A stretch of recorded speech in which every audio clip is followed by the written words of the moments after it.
Hi, I'm Duanne from Hobbycraft in Leeds. Today we're going to look at stamping, stamp storage, cleaning, and how to use your stamps. To start, we're going to look at the various types of stamps and how to use them.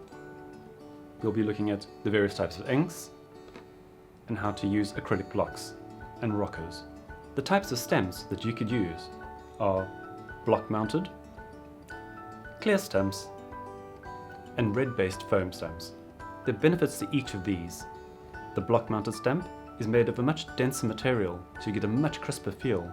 The cling stamp, or the clear stamp, needs to be mounted to an acrylic block, and it's fantastic when you're using embossing powders and using pigmented inks. The red-based stamp, which is slightly spongy, can also be mounted to acrylic blocks. It has lovely detail to it as well, and makes it easy to clean. Let's look at clear stamps. For this, we'll be creating a sentiment. This will bond by itself on an acrylic block or onto a rocker. Because there's a lot of detail in the stamp, I'm going to opt to use Archival Inks. It's a highly pigmented ink which is waterproof when it's dry. Take the ink pad and tap gently over the stamp until everything is full of ink. Turn it over and press firmly and evenly onto your paper. You'll get a wonderfully crisp sentiment from this ink pad. You could also mount these onto rocker blockers. If you lack a lot of strength in your arms, it makes it a lot easier to apply the stamp onto the surface. And that will give you a perfect finish every time. Next, we're going to look at a permanent ink onto a stamp that is mounted onto a wooden block. Once again, use the ink pad firmly and evenly across the block.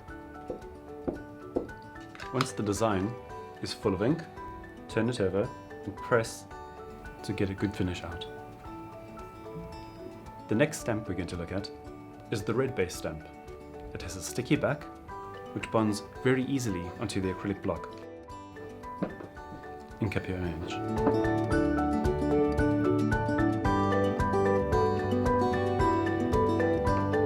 All these stamps have their own benefits, and you need to find which is the best for you to use.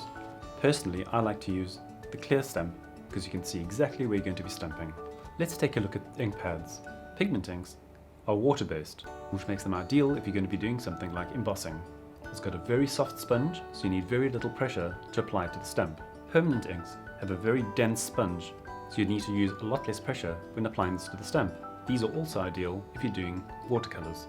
Now we're going to look at how to clean your stamps. For the cling stamps, we're going to be using a cleaner for water-based stamps. Spritz well, leave it for a few seconds, and then wipe gently to remove all the ink. Exactly the same process can be used using permanent-based inks using an alcohol-based cleaner.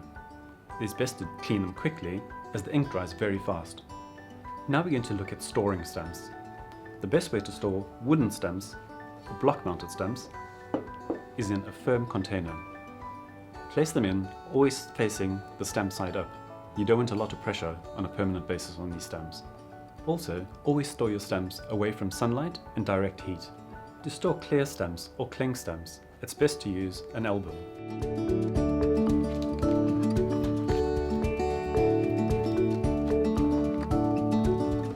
Once again, away from direct sunlight and heat. So today we've looked at stamping, cleaning stamps, and storage. For more information, please go to our website or come and visit one of us in store.